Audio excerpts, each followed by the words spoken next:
नमस्कार बच्चों, एक बार फिर एक नया वीडियो लेकर आज हम उपस्थित हुए हैं।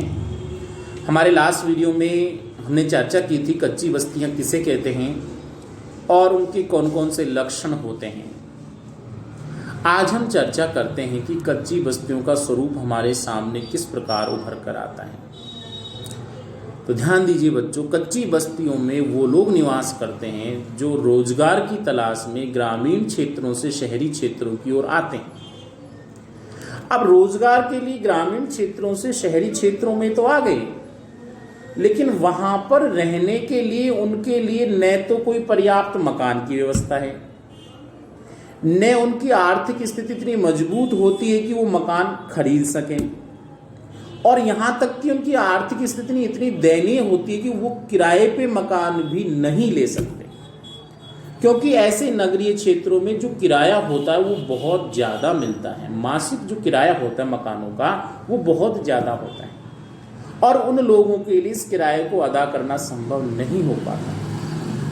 तो ऐसी स्थिति में बाहरी क्षेत्रों से जो लोग शहरी क्षेत्रों में आए थे रोजगार की तलाश में या उच्च शिक्षण के लिए, कैसे भी मान लीजिए जीवन यापन के लिए, वो क्या करते हैं, पैसे की कमी के कारण जो शहरी क्षेत्रों में खाली जगह पड़ी रहती है उस पर धीरे धीरे कब्जा करना चालू करते हैं। सबसे पहले एक छोटा सा कमरा बनाते। कमरे का मतलब यहाँ ध्यान रखना तंबू से है, प्लास्टिक का तंबू लगा लिया, थैली लगा ली, पॉलिथीन का यूज कर लिया, या फिर चादरें लगा ली।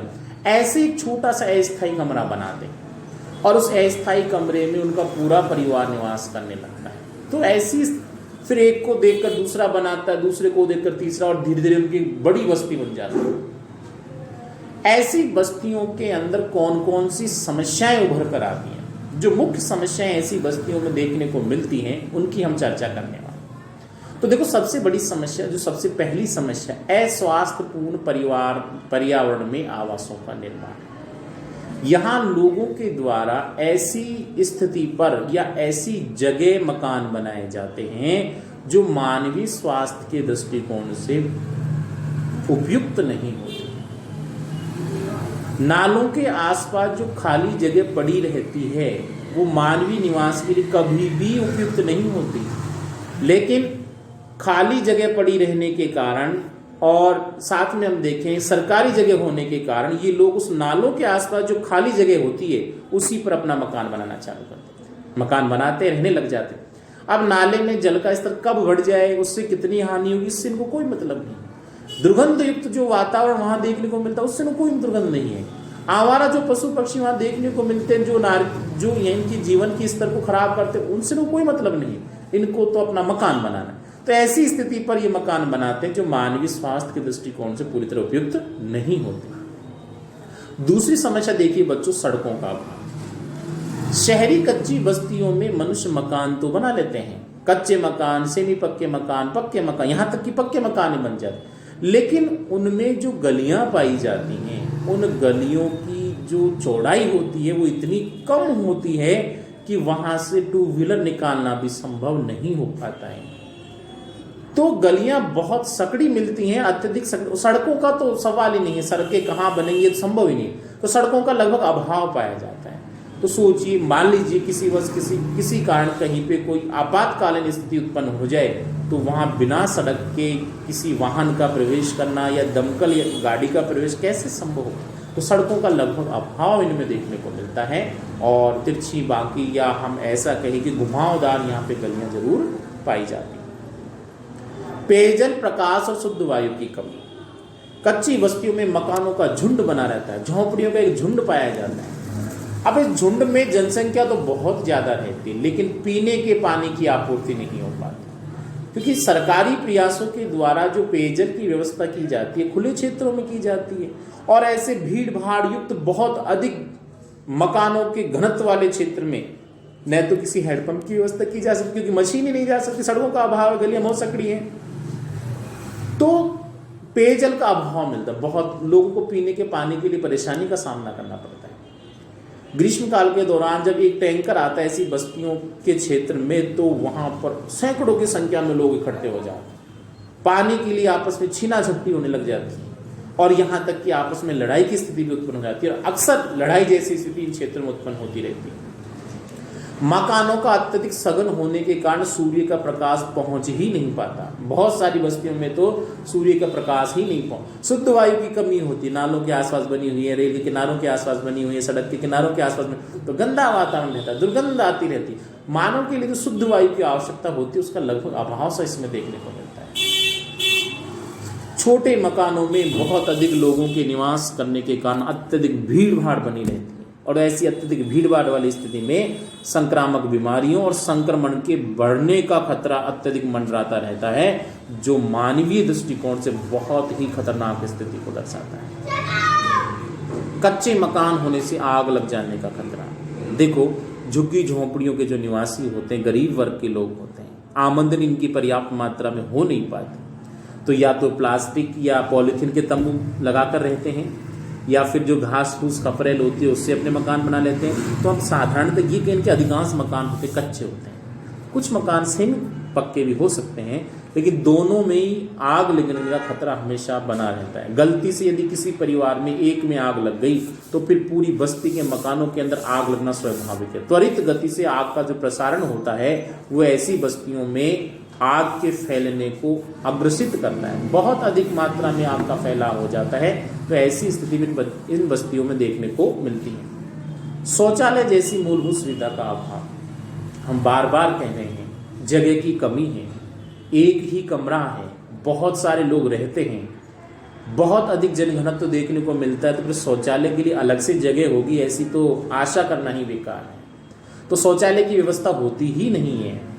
तो ये लोग क्या करते हैं, जब भी दैनिक निवृत्ति का कार्य करना होता है तो या तो नालों का जो पानी वाला भाग होता है उसके आसपास जाके अपना मल त्याग का काम करते हैं, या फिर इनके आसपास जो खाली जगह पड़ी रहती हैं वहां पर आप यदि बाई चांस गलती से कभी आपका देखना हो जाए तो सुबह शाम के वक्त ऐसा घटिया नज़ारा हमें देखने को मिलता है जिसकी कल्पना करना भी थोड़ा दुर्भर सी स्थिति हो जाती है। किस प्रकार मतलब अनायास ही बड़ी मतलब एक तरह से हम ऐसा कह सकते हैं अव्यवहारिक दृष्टिकोण से शौचालय की जो प्रक्रिया संपन्न की जाती है इनमें वो देखने को मिलते हैं। मजबूरी बस ऐसा लोग कार्य करते हैं।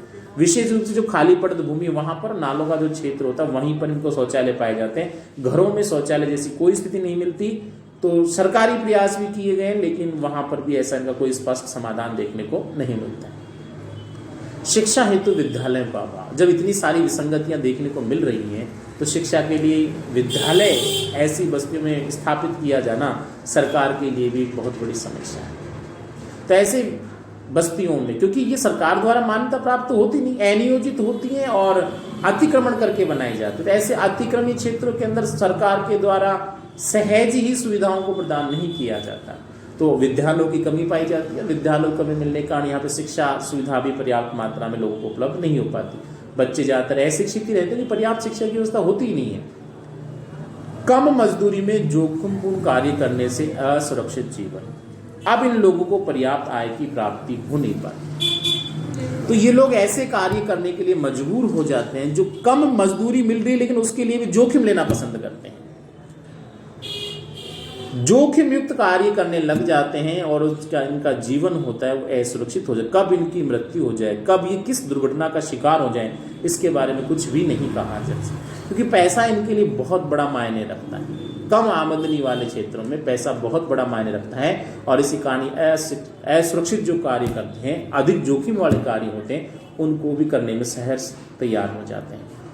अल्प पोषण से विभिन्न रोगों का खतरा, आय के कम होने के कारण के पास पर्याप्त खान पान की व्यवस्था नहीं होती, जिसके कारण ये धीरे धीरे लोग एक कुपोषण का शिकार होते जाते हैं, भूखमरी का शिकार होते जाते हैं और परिणाम स्वरूप बहुत सारी बीमारियां आकर इनको घेर लेती हैं और निश्चित रूप से फिर ये इनकी जो मृत्यु दर है वो अधिक हमें देखने को मिलती है। छोटे, कम ऊंचे और असुरक्षित आवास, इनके द्वारा जो कच्ची झुग्गी झोंपड़ियाँ बनाई जाती हैं, कच्चे सेमी पक्के मकान बनाए जाते हैं, वो इतने छोटे होते हैं और इतने कम ऊंचे होते हैं कि उनमें ढंग से जीवन यापन करना संभव नहीं होता और मानव बसाव के दृष्टिकोण से भी वो असुरक्षित माने जाते हैं। इन सभी के साथ साथ समाज में इन लोगों के प्रति जो दृष्टिकोण होता है वो सार्थक नहीं होता। बड़े बड़े महानगरों की जो पॉश कॉलोनियां हैं उनके पास जब ऐसी बस्तियां देखने को मिलती हैं तो पॉश कॉलोनियों के निवासी इनको हीनता की दृष्टि से देखते हैं। इनको तुच्छ वर्ग के लोगों के रूप में मानते। ऐसा मान के चलिए कि जैसे ही कोई कच्ची बस्ती में रहने वाला लोग किसी पॉश कॉलोनी के लोग के सामने आता है तो उनकी नज़रों में इनका स्थान बहुत घटिया स्तर वाला होता है। तो समाज में इनको हीनता की दृष्टि से देखा जाता है कि भाई नहीं, ये तो बहुत ही घटिया क्वालिटी वाले या घटिया स्तर वाले लोग हैं। हालांकि इसमें इनका कोई दोष नहीं होता। कानून और व्यवस्था बनाए रखने के समय अब ऐसी बस्तियों में जहाँ न तो पर्याप्त यातायात के साधन है, न परिवहन के साधन है, न सड़कों की स्थिति है, न आधारभूत सुविधाओं की स्थिति है, लोगों के पास पर्याप्त इनकम के सोर्स, आय के सोर्स भी नहीं है, और जो लोग जोखिमपूर्ण कार्य करने को भी तैयार, ऐसी क्षेत्रों में कानून और व्यवस्था बनाए रखना भी एक बहुत बड़ी समस्या है। क्यों?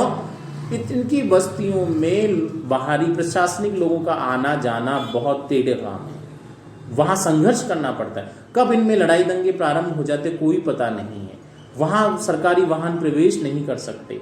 आपातकालीन स्थितियों में वहाँ पर किसी प्रकार की सुरक्षा की व्यवस्था प्रदान नहीं की जा सकती। तो ऐसी विशाल समस्याओं का जो स्वरूप है वो यहाँ देखने को मिलता है। तो कानूनी प्रक्रिया और प्रशासनिक जो व्यवस्था होती है वो भी ऐसी बस्तियों को पूरी तरह से नियोजित करने में या कानून और व्यवस्था बनाए रखने में उनको भी समस्या का यहाँ सामना करना पड़ता है। तो बच्चों, इन सभी चीज़ों की हमने चर्चा की। ये क्या था, कच्ची बस्तियों में पाई जाने वाली जो समस्याएं उनकी हमने चर्चा की। आज का ये हमारा वीडियो यहीं समाप्त होता है। नेक्स्ट वीडियो में हम फिर चर्चा करेंगे कुछ नए बिंदुओं की। तब तक के लिए धन्यवाद।